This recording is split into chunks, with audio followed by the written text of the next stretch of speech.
When we see it, you see it here on CBS News 24/7 to Minneapolis, Minnesota, and Minnesota Governor Tim Walz. Let's listen in.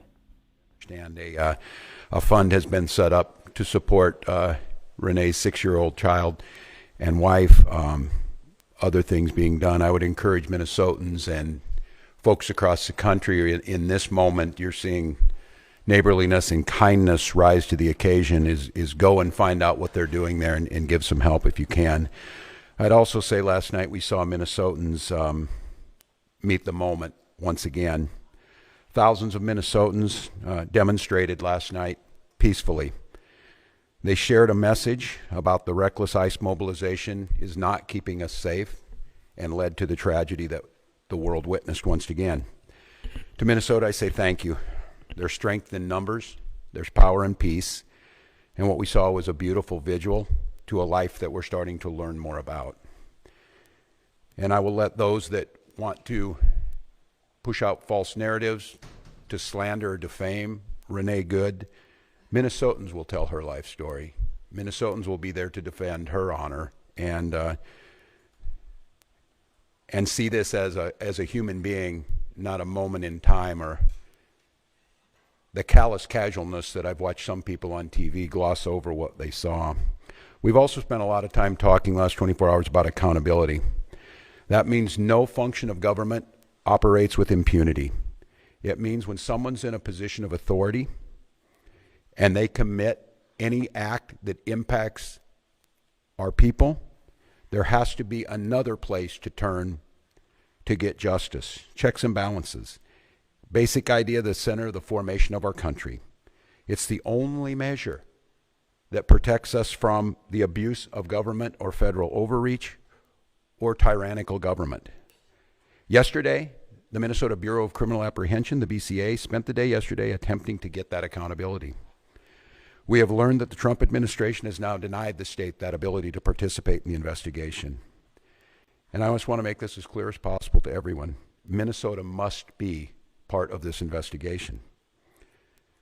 These are nonpartisan career professionals that have spent years building the trust of the community. There's a BCA Force Investigations Unit that was created by the legislature, by the people of Minnesota, to provide an independent, consistent, and trusted mechanism for investigating the use of force incidents involving law enforcement officers. Minnesota has seen our share of these. And what you've seen is, and I have witnessed it during my time, that these professionals have risen to the moment. They are trusted by people. People who are not by inclination trusting of law enforcement or government have come to see the professionals at the BCA as true arbitrators that can get them justice. The unit is the result of years of scrutiny, public engagement, and bipartisan legislative action. Minnesotans have made it clear time and again they expect transparency through this process where a police officer uses deadly force. The BCA Commissioner, Superintendent Evans, have earned that trust by delivering on that expectation. I think it's clear to everyone as they saw this that it feels now that Minnesota has been taken out of the investigation. It feels very, very difficult that we will get a fair outcome. And I say that only because people in positions of power have already passed judgment, from the president to the vice president to Kristi Noem, have stood and told you things that are verifiably false, verifiably inaccurate. They have determined the character of a 37-year-old mom that they didn't even don't know. They've determined that the actions are done. I don't know. I've not used inflammatory terms of what happened. I've asked us to find the answers. The only way we find the answers is a thorough investigation by nonpartisan professionals. We've delivered that. We've been able to do it. We've earned the trust. And when I say that, the trust of BCA, and I tell Minnesotans the trust of law enforcement here. Everyone knows, globally, certainly here, that George Floyd, who was murdered a few blocks from this site, tore at the soul of who we were. But we healed. We built back trust. Chief Brian O'Hara came in and took one of the most difficult jobs in America of building back trust in the police force in Minneapolis after Derek Chauvin murdered George Floyd. And he's earned that. And he's level, and he's fair, and he's asking for that. And so, Minnesotans, I will continue to press that we be part of the investigation, that we do the investigation, so that Minnesotans can trust what the outcome is. I don't have a predetermined notion. Yes, I saw the video. Yes, I saw that. But a thorough investigation will see what happened before that. It will take all factors in, and it will come up with a fair and just conclusion. And we will accept that. Very, very difficult for Minnesotans to think in any way this is going to be fair when Kristi Noem was judge, jury, and basically executioner yesterday. That's very, very difficult to think that they were going to be fair. With that being said, Minnesotans, we've risen to the occasion so far, but it's going to get challenging. It's going to be challenging because I feel your anger. The human desire to lash out in this moment is very real. I can tell you that that is the wish of many people, that they fulfill the wish they want to see us turn on one another, turn towards violence rather than peaceful reconciliation, rather than peaceful civil disobedience. And we have to do our best to not play into that. I say this too when I saw yesterday some of the anger, whether it's Minneapolis Police, Minnesota State Patrol, Hennepin County Sheriff's Office, Minnesota National Guard. They are there to protect and serve, as it said. They are there to protect Minnesotans. Throwing your anger at them only inflames this situation. And I know some of you were up at the Whipple building this morning, and to the press who are here, I saw some of this myself. Thank you. Continue to have access to every single space. Continue to cover this story. Continue to show the world what's out there. I will say it where our president won't. The press are the defenders of our democracy. You need to be there. But I also tell folks, protect our Minnesotans who are out there and don't turn the anger to them. This is a brazen use of force. They want us to bend the knee. They want us to capitulate. The way we give them what they want is allow them to use this as an excuse to put more troops on the ground. Use them as an excuse to show that these are violent protests. And I also witnessed what I think is going to be a pattern over the next few days and the coming hours, is I saw an individual show up there with the intent to antagonize folks who were peacefully protesting, with a bullhorn to scream at them.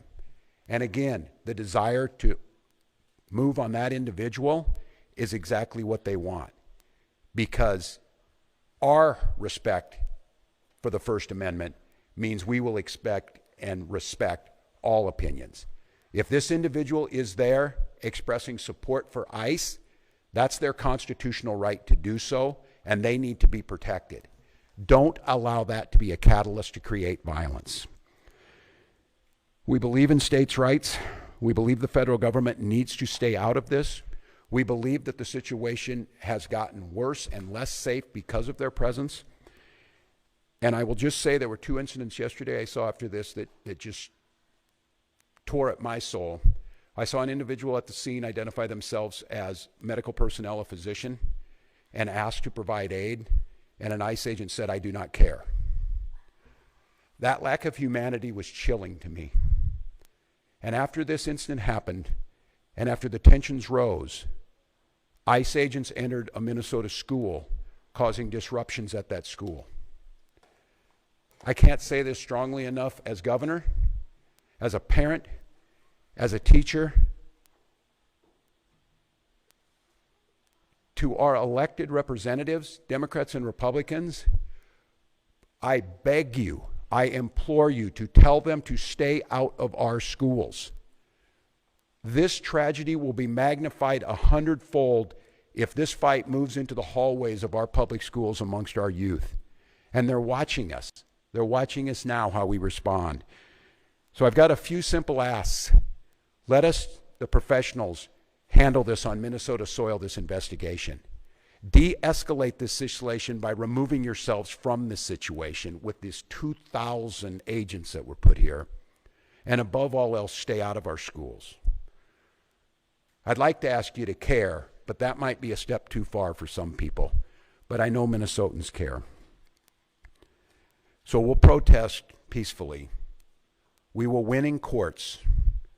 We will certainly win in the defense of our democracy because the American people see what's happening here.